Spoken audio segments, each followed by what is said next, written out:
What's up, Central Illinois business owners? We know that insurance and employee benefits are one of the most expensive, confusing, and frustrating hurdles that you face in your business today. Garrett and I work with Central Illinois businesses to create insurance and risk management programs and employee benefit solutions that reduce risk, enhance your business, and maximize your profitability. Head to CIBLinsurance.com to learn more about insurance solutions that are specifically designed for your Central Illinois businesses and to watch our educational videos about work comp, employee health insurance, commercial insurance, and other insurance products to help your business go to the next level. Go to CIBLinsurance.com. We'll see you there. Welcome to the Central Illinois Business Leaders Podcast, where business owners, thought leaders, and community champions from across Central Illinois come to share their story. The Central Illinois Business Leaders Podcast. Anything less would be uncivilized. What's up, Central Illinois? I'm Derek Hayden. I'm here with Garrett Ulmer. We are your hosts for the Central Illinois Business Leaders Podcast, powered by Zambu. Zambu is a delicious grapefruit or wildberry vodka-based spirit infused with a Brazilian buzz button. It's smooth, tasty, and leaves you with a signature tingle. Learn more at ZambuLiquors.com. Zambu, taste the tingle. All right, Central Illinois, today's guest is a dentist, a coach, speaker, author, pilot, a mountain climber, and a recovering triathlete. Ladies and gents of Central Illinois, please welcome Dr. Eric Recker. How are you doing, Eric? Dr. Eric? I'm doing great. Thanks for having me, guys. I was just getting ready to say, with that resume, you did a great job introducing. Then you messed it up at the very end. Way to go, man! I was going to say, how many takes would it take? So, yeah, is it okay if we call you Eric or Dr. Eric or Dr. Recker? What do you prefer? Eric's great. All right, Perfect. making it easy on us then. Awesome. Well, I would say I could call Garrett Dr. Garrett, but you know, an insurance doctor. He's an insurance doctor for all you listeners out there. Yeah. Oh. All right. Well, we're pumped to hear your story. We've talked a little bit before we started recording, Eric, and there's a few topics I'm excited to listen about. But before we do, I'm going to kick it over to Garrett, and we're going to take you through the speed round. All right, Eric, we've got 6 questions. We typically say if you can answer them as quick as you can with your first response, and we'll kick her off. Man, pressure's on. Oh, it's super hard. The first concert that you ever attended?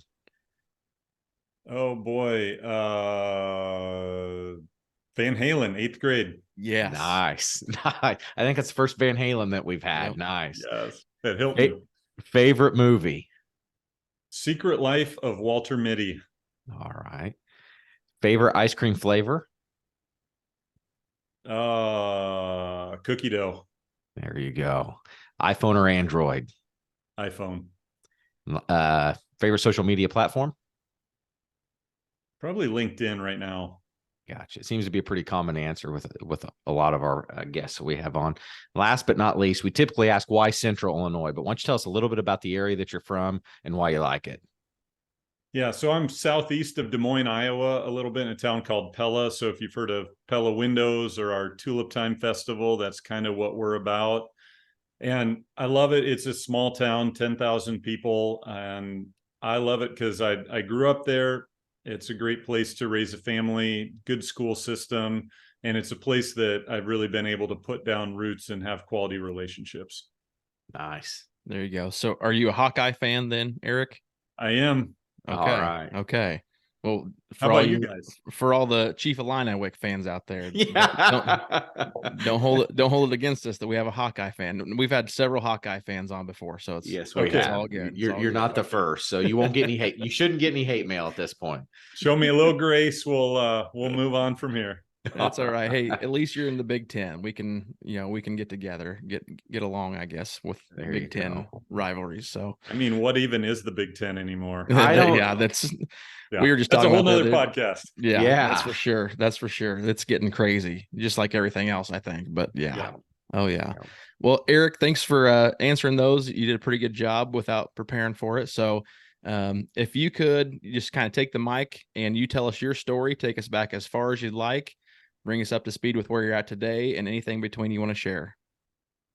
Yeah, I think when I tell my story, it's important that I go back to being in second and third grade. And I remember laying in my bed at 5 or 5:30 in the morning, looking at my alarm clock, hoping that my mom wasn't going to come in and wake me up. It's not really thoughts that a second and third grader should be having on a Monday morning when school's going to start. But when you get bullied at school, get bullied on the way to school, and you guys can maybe relate to this, in my hometown in the early 1980s, on the recess field, kickball was life. Oh And that was a big deal. Playing kickball was a big deal. I lived for recess until I wasn't allowed to play. So I would have been fine if I was picked last. I could have at least shown them what I had. But when I wasn't allowed to play and I was told that I wasn't good enough and that's why I couldn't play, that was a tough pill to swallow. And people look at me today and say, how in the heck is that possible? I'm 6'5", pretty athletic. I've accomplished a lot of things, but I was what you might call husky back then. I don't know, you guys have seen the jeans, the husky style jeans. That's what I wore. Big boned, right? Yeah, exactly. A little rough around the edges.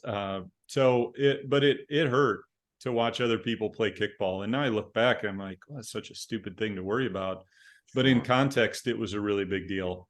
And I remember standing on the sidelines of the playground recess kickball field, and I made a pact with myself as a third grader that I was going to be so darn good at everything that I did that no one would ever not pick me. So that's a theme that translated through a lot of my life, through high school, through undergrad, through dental school. It wasn't good enough for me that I was in the top 10 of my dental school class. I needed to get even higher than that. And then it translated into athletic pursuits. I picked up running. 5K wasn't enough. 10K, half marathon wasn't even enough. Got into triathlon all the way through the Ironman distance, and none of that ever felt like enough. And it honestly, and in my dental practice, it just nothing was good enough. And so several years ago, I found myself at the top of Mount Princeton in Colorado during the week that I was going to do a 100-mile mountain bike race in Colorado. And on the top of that mountain, I was climbing with a couple other guys that had gone out there with me, and I was in ridiculously good shape. So I got to the top of that mountain and I looked around as I was waiting for them to do the last little bit to get up there. And the sense that I got, and I almost heard it audibly, was if you don't know why you're climbing the mountain, you're not going to find the answer when you get to the top. So that was huge for me. And instantly I realized that I'd been living my life for these bullies that had probably moved on from me, maybe the end of that school year when we went to different schools. I don't know how long ago it was, but I was chasing this thing that I wasn't going to catch. And so since then, it's been, I wouldn't say I've got it all figured out, but with the knowledge that I've learned in what I would kind of call the first half of my life, my hope is to help other people who might be on that same train or a similar train of thought, not really sure what's next in their life, to help them come up with a plan and shorten the distance to where they could be in their life. So that's kind of what I'm about at this point in my life. Nice. Wow. No, I was just going to say, take me back to kind of the time frame of when it was that you were climbing the mountain and when it kind of hit you. You know, how many years ago does it go back to that? Yeah, so it was 2017, 2018 when I got that realization, but it was probably during COVID that I really realized what it meant. You know, sometimes we get one of these lessons, but we don't really know what it means. We get the words and it takes a little time to live it. So I had to live in that a little bit more and see that I was still chasing all of these things. And yeah, does that answer your question? Yeah. Great. That's kind of the way that came about. Sure. I think a lot of people, and I think it was Mark Prups was on our podcast, and he kind of talked about the same thing. Didn't really know, his purpose. He's also a triathlete and just kept doing things and just felt motivated to like keep going, but couldn't really put it into perspective why he was doing these things. And he talked about, he read a book, and I cannot remember the name of the book, But he said he read this chapter over and over about finding your purpose and understanding why you're doing things and what you're supposed to be doing. And I think that's something that a lot of motivated people have struggles with. Not that unmotivated people don't have that issue, but motivated people, your leaders, a lot of people who are probably listening to this podcast, you're just motivated to keep going. But sometimes you think, why do I keep doing this? Why do I keep putting the stress on myself? And why do I keep, putting my family through this? And do I really need to keep doing these things? And it sounds like maybe, Eric, that's similar to what you were going through. Yeah, that's exactly right. I struggled so much with purpose. I just felt that I had to keep the pedal down. I didn't know when I was going to be able to let off the pedal, but it just feels like, I think a lot of business owners feel like that. Constantly have to be on. We constantly have to be everything to everyone, which is a huge misconception. And it's a thing that really terrorizes us, and that we have to keep achieving.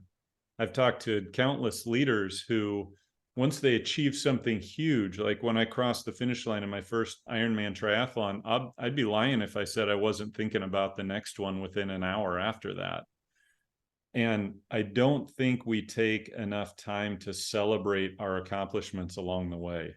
I think if a team works together in a corporation and solves a monumental problem, I think we need to celebrate that. We don't have to become complacent, but we have to acknowledge what we did. Or if it's a really long-term project, have to find waypoints along the way to celebrate, because or else we can really get burnt out if we don't have that opportunity. So when I realized the celebration thing, boy, that was just a huge light bulb moment for me. I don't know about you guys, but I think I'd go to a 4-year-old birthday party every other week if I could, just to see the awe and wonder and the celebration and excitement. We need more of that in our lives, I think. No, For sure. You're 100% right. What kind of sticks with me is you talked about, this goes all the way back to 3rd grade. Isn't that what you said? 3rd grade. Mm-hmm. I actually have a 3rd grader. So for me to think of him coming home and having those, that's pretty deep at a pretty young age. Like, this is not going to affect me ever again. I'm going to work hard the rest of my life. I mean, I don't know that my son would come home and have that deep of a thought, to be honest with you, but that's pretty crazy. So, and I had a leader probably about 6 years ago for an organization that I worked for. I'm not very good at celebrating little victories as well. And I can remember she called me up. She's like, "Hey, you accomplished this. Do you realize that?" And I'm like, "Okay, whatever." She's like, "We need to celebrate. We're going to get together for coffee. We're going to celebrate and then talk about what the next steps look like." And I thought that was so crazy at the time. But now looking back, it makes sense. You do have to celebrate little things so you can continue to move forward and enjoy it. You are 100% right. That is good leadership to be able to acknowledge that. And going back to your 3rd grade son, here's the crazy thing. I didn't talk to my parents about this. My parents provided something amazing for me. Home was safe. Sure. When I walked in those doors, I was unconditionally loved. They weren't perfect. They know they weren't perfect. They did the best they could with what they had. But I didn't feel like I could talk to anybody about this. Nobody's fault. It was part of my journey. And now I understand it was part of my journey so that I can share it with other people. Sure. But I didn't tell anybody about it. I think if I would have told some people about what was going through, it might have helped. But again, I don't regret it now at this point in my life, because it's helped me be able to help other people on their journeys. Yeah. Wow. Nice. Well, that's a good segue into one of the things that we kind of talked about before we started recording was win the now. So talking about celebrating what you've already done instead of kind of looking too far in the future and not taking time to soak in what's happened. So tell us a little bit about that concept that you teach, as far as, focusing on what's happening right now. Yeah. So I call win the now, the mindset of presence. And so why it is so important to me, and I think you guys might be able to relate to this, I think the listeners will be able to, is that we spend a lot of our time either stuck in the past or worried about the future. Mm-hmm. It's easy to do. It's easy to have regret about something that we did. It's easy to be worried about the future, but it robs us of the one thing that we're guaranteed. And that's right now, what's right in front of us. So what I encourage people to do, for me, it's pretty easy to figure out what those slots of time look like, what a now looks like for me when I'm in my dental practice. I'm scheduled all day long, and I actually have the gift of knowing what I'm doing during those times, and that's hugely beneficial for me. So what do I do with those times? I tell people, figure out what the different nows are in your life. So the current now is that we're on this podcast, and a win in this current now looks like we have a great conversation. We deliver great value to the listeners. We encourage each other along the way. We maybe have some laughter, some good stories, stuff like that. When I'm not in my office, I have some more discretionary time. So then a now might look like when I get home, having dinner with my family. And what does a win look like in that? Well, we share maybe some highs and lows from our day. We encourage each other. We laugh a little bit. We tell some stories. We're present to each other. Nobody has their phones. And then a lot of business owners have discretionary time. They may have meetings, but all this space. And so what do wins look like in those different times? And how can you maybe time block or do different things like that to create more of a space where, all right, what does a win look like right here? What's something I can do to be present to this moment, get a task checked off, and move forward? The great thing about that is, in my life, sometimes with dental procedures, they don't go as we expected. Cavity's bigger than I thought it was. Something from the lab doesn't fit. There's a lot of things. And if I measure my whole day on that one now, it can seem like a bad day. But what I need to remember is there's another now right around the corner. So figure out what I need to learn from the loss. It's okay. We're going to take losses. Best baseball teams in the world, best football teams in the world, take some losses, and then get yourself right back up, because there's another chance for a win right around the corner. And a couple wins get you a win streak. A win streak is momentum, and momentum, I don't care who you are, that feels good. So yeah, that's for sure. Yeah, I feel like so Garrett and I, just a lot of our listeners know, but Garrett and I, Eric, are in the insurance industry. Okay. And there's a lot of ups and downs, probably similar to dentistry in the insurance industry. You win some, you lose a lot, and you get yelled at here and there, between the wins and losses.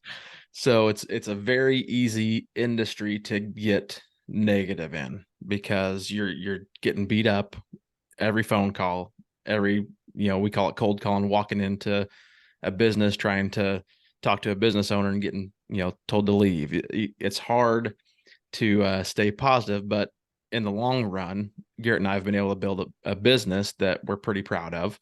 And we've got great customers. We're able to help people.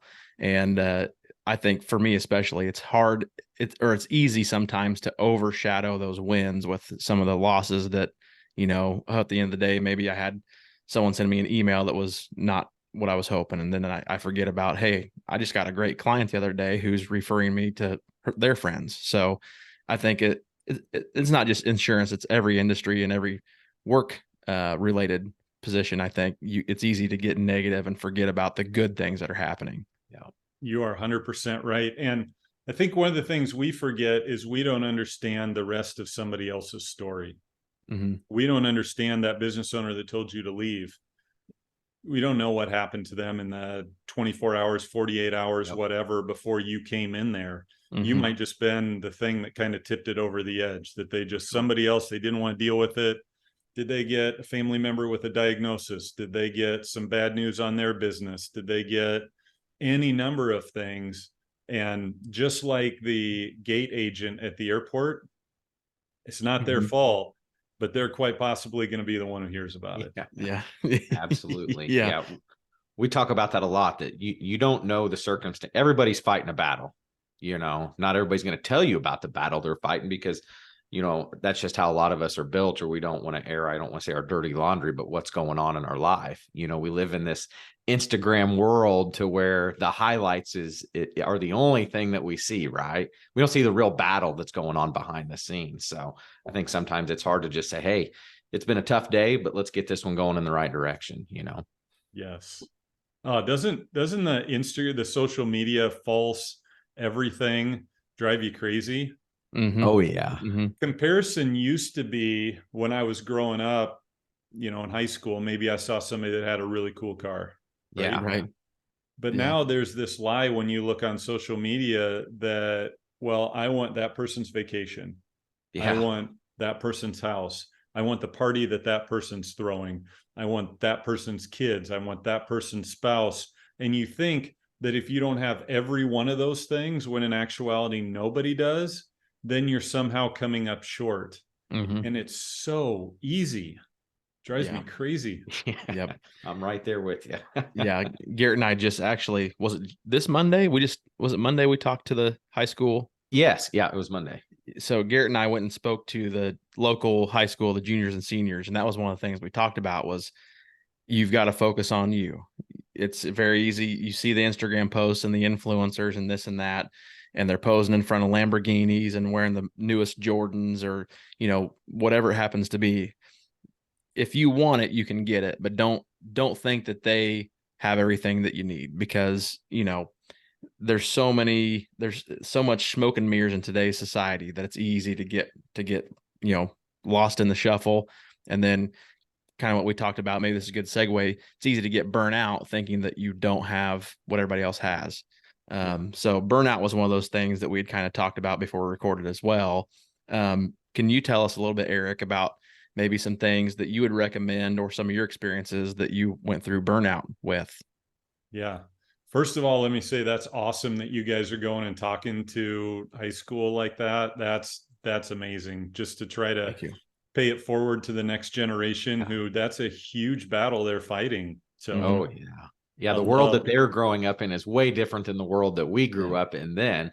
A lot of similarities in what you're trying to fight and what you're trying to accomplish. But yeah, it's a more difficult time almost today, I would say. For sure. But awesome that you guys do that. I absolutely love that.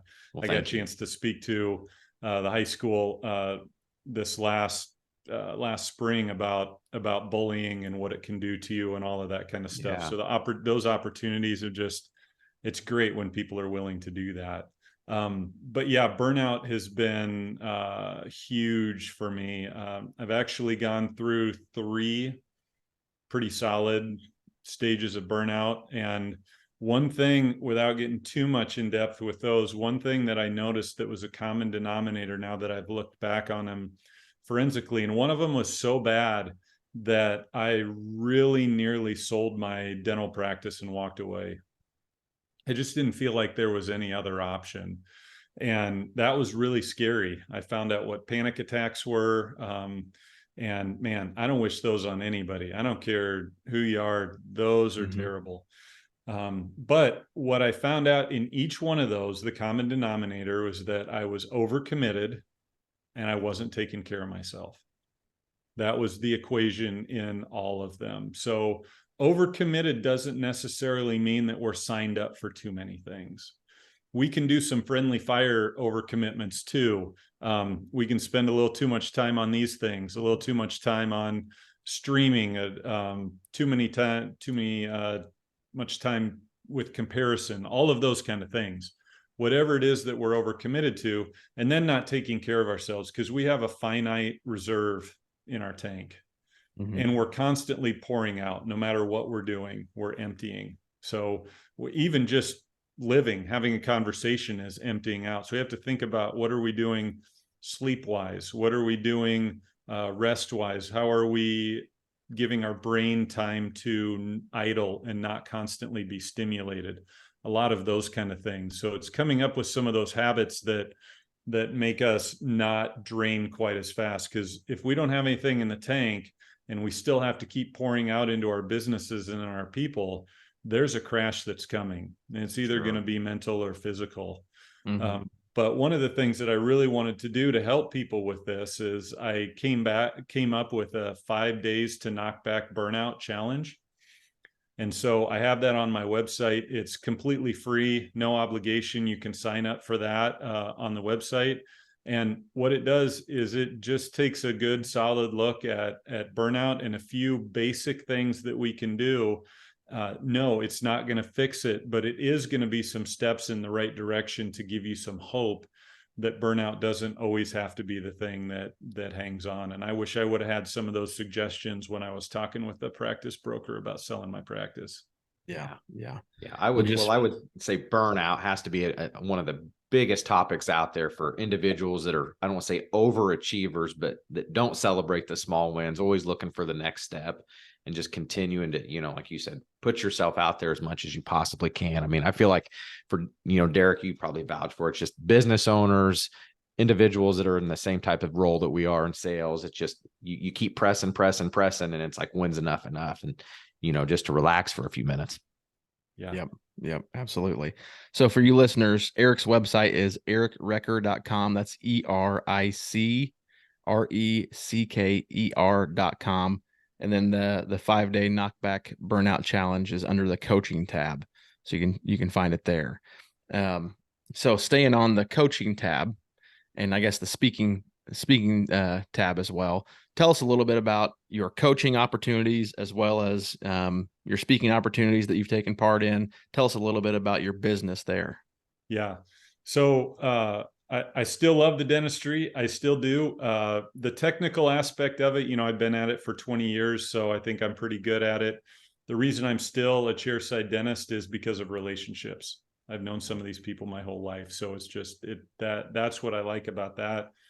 That's why coaching is a natural fit for me. I love to work with high achievers, and most people who are listening to this podcast about business leadership are high achievers. So we get to points in our career where we've achieved a lot, but we're working our way up to the mountain. Maybe we're even on top of the mountain. We're not sure if it's the right mountain, not sure if it's the right course anymore for this phase of life. And I love to step in there and help people come up with a plan for the next chapter of their life, the next stage of their life, so that they feel confident about it and they can put the gas down and go in whatever direction that is. And also people who have had similar experiences with bullying and striving and achieving, I love to help people walk through that so that they can help become their best version. As far as speaking goes, one of my favorite things that I've been doing lately is a workshop about self-care. So we get really honest with where we're at in that, in a way that's not threatening. It's not like, oh man, I can never share that with anybody, but it's a really open and honest and easy way to take a good look at where we're at and then how we can make it better. And it's really been great. Mental health is it's not a glamorous topic to teach on. But as we're seeing, we've spent so much time on productivity and sales and all of that stuff. Most of that is secondary to us being in a good enough place that we can do those programs. So I usually do this workshop with 15 people or less if possible. And it's been great. I've had really great results with it and really enjoying that. So that's kind of what I've been up to for coaching and speaking. Gotcha. Awesome. What type of area do you typically cover for that? It's been mostly in Iowa, but Okay. I'm open to traveling anywhere that I can help get the message out. Great. Awesome. And there's ways to get a hold of you. It looks like on the website, there's schedule a call button. I can see on the coaching side. Obviously there's a contact button. So it looks like I'm gonna pull it up here. What is your email address while we're talking about it, Eric? Yeah. And if people really want to just do the easy button, all they got to do is go to the website. But my email is falseurgency@gmail.com. So that's a riff off my book, The False Sense of Urgency and How to Win the Now. Nice. Well, let's roll right into it. Tell us about your book. Yeah. So that's where that was started during COVID. I was schedule my whole life, right, as a dentist. And so then we had 8 weeks in Iowa. Our offices were closed for 8 weeks. Garrett, you said your wife's a dental hygienist. I don't know how long you guys were closed. I think it's a little longer in Illinois. Yeah, maybe it was about 3 months, I believe, before Okay. she could get back to work. But all of a sudden I fell off a cliff because I knew what I was going to do most moments of the day. And all of a sudden I had this discretionary time and, oh my goodness, death by webinar. There are so many webinars I could have watched. about infection control and PPP loans and all of that kind of stuff that, a lot of stuff that the listeners here struggled to work through too. And it felt like you needed to watch all of it. And I still had to manage emergencies in my dental practice. So I had to find a way to do that without an assistant and without front desk staff. And we had to figure all of that stuff out. So I felt like I was getting killed by urgency. And some of it was true. Like there was a deadline for a PPP loan. There was a deadline for trying to order supplies and stuff like that. But most of it was BS. Most of it was false urgency. It was these things that I got to be busy. I got to watch this. If I don't watch it, somebody else is going to watch it and they're going to be ahead of me. And it just made your head spin. So Win the Now really became an antidote to that false sense of urgency, because that urgency, it just pulls us into future worry about so many things and robs us of the present moment. Yeah. So basically it's a step-by-step guide for how to try to live a little bit more present in your own life. Awesome. So where all can the listeners find that book? Obviously the website. Is it available anywhere else? Yep. It's on Amazon. If you want to click the real easy button, the one touch. Okay. There you go. There you go. Yep. Perfect. But on the website, I do have, if you get the book from the website, it comes with a Win the Now rubber bracelet as kind of a reminder to live in the present. So either way's fine. You get the book on Amazon and you want some bracelets, hit me up through the contact button. We'll make it happen. Very cool. Very cool. Well, I have a few business related questions about your business before we wrap up. And I do think if the listeners go to your website, one thing I noticed, it's a very well constructed website and it's just very user friendly. That's what I'm looking for. Thanks, Garrett. Yeah. Thank you. So did you build this yourself or did you hire someone, or tell us about how you go about using your website to get clients? Tell us a little bit about that. Yeah. So it was actually designed locally. There's a company called Pella Hosting.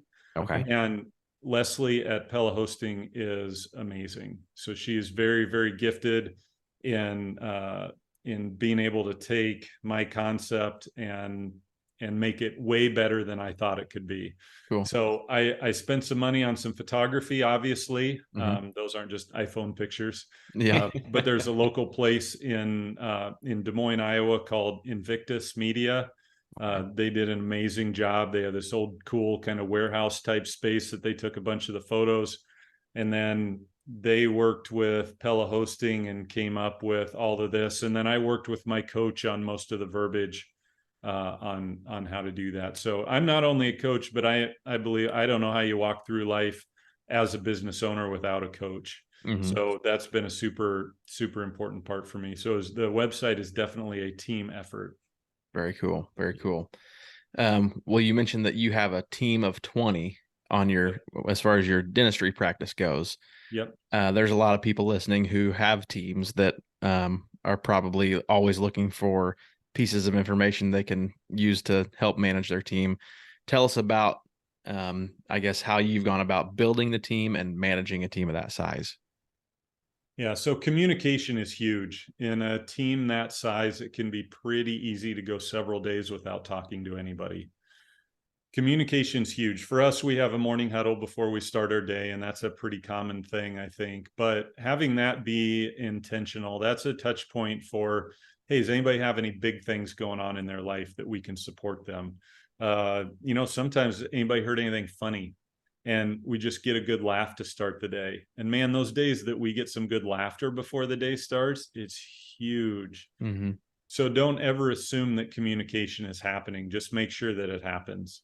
And the more that you are in your employee's corner, the more they're going to be in your corner.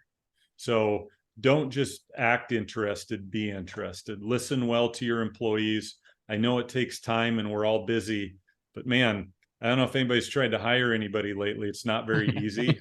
So I think the big efforts need to be in retaining our people by, for us, providing a quality work environment where people want to be, where they feel like they matter, where they feel like they're family. So I'd say that overall, that's been my number one leadership advice. Excellent. Yeah. I feel like I've heard the quote a couple of times, some business owners will say that the customers are number one.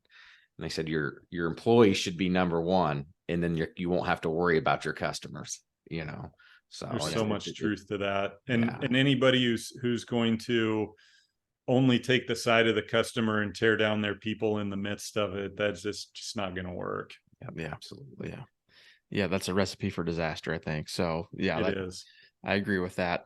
Believe it or not, Eric, we're closing in on the 30-minute mark. Before we wrap up here, are there any last pieces of wisdom or tips or any type of information you want to share with our listeners? One of the biggest questions I've been asked lately is, what would I tell my younger self? So what would I tell me year one or day one out of dental school, have my college background, don't have any leadership stuff, anything like that. I'm getting ready to sit down with my first patient on my first day. My advice would be, Eric, you got to take care of yourself. Above all, you have to be a little bit selfish so that you can be selfless. You have to take time to take care of yourself, because remember that burnout equation I talked about, overcommitted and not taking care of myself. Mm-hmm. If we take care of ourselves, we will be better leaders and we'll be more equipped to take care of our people. So, you know, I like to tell people, you know, on Friday, as you're winding up a day, what is one thing you're going to do this weekend to take care of yourself? What's one thing you're going to do to refill your bucket a little bit? Mm-hmm. And it's probably not going to be watching endless videos on your service. Yeah. So win the now. Win the now, buddy. Win the now. You got it. There you go. I like it. So I know you mentioned your email, Eric. Can you just take us through again a few of the ways that people can contact you and find your content? Yep. So website's great. Blog is on there. I'm on Facebook. I'm on Instagram. I'm on LinkedIn, and available on any of those. Reach out to me. I'd struggle with my relationship with email, which means I'd probably quicker to respond than I maybe would need to be, but I do keep an eye on that. So I'm pretty easy to get a hold of. Awesome. Well, for all you listeners out there, make sure you're subscribing to the CIBL podcast on your favorite podcast platform. While you're there, please leave us a review. It'd be greatly appreciated. You can also find Garrett and I on social media, as well as our Central Illinois Business Leaders podcast pages, mainly Facebook and LinkedIn. And also, I'm wearing my new CIBL podcast hat. Our store is CIBLmerch.com, and that is sponsored by our newest sponsor, Jedco Sales. They can do the set up your own store for your business, your team, whatever you want it to be, and they handle all fulfillment for you. So check them out at jedcosales.com. Until next time, Eric, you've officially been civilized. Thanks for coming on the show.